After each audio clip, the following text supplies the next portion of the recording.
నీవనిత నెలవు పద్మము నీ వదనము పదము కరము నేత్రము నదియే కావున హరిద్రయను ఈ పూవు ఒడినిత్తు నీకు మోహన రూపా మోహన రూపా.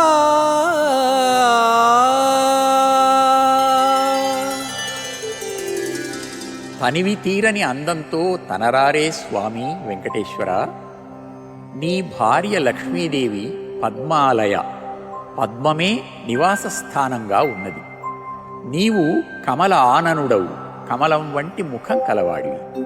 అలాగే పాద పద్మాలు, కర పద్మాలు, నేత్ర పద్మాలు అని నీ పాదాలు, చేతులు, కన్నులు అన్నీ పద్మాలే. నీకు పద్మమంటే అంత ఇష్టం. తెల్లదామర పువ్వులు మధ్య భాగంలో పసుపు ముద్ద పెట్టినట్లు పచ్చని పుప్పొడితో చాలా అందంగా ఉంటాయి. ఆ పుప్పొడి లాంటి హరిద్రా చూర్ణాన్ని, పసుపు పొడిని నీకు సమర్పిస్తున్నాను. దీనితోనే తృప్తిపడి నీవు సహజమైన పద్మ సౌందర్యంతో దర్శనమివ్వు స్వామి.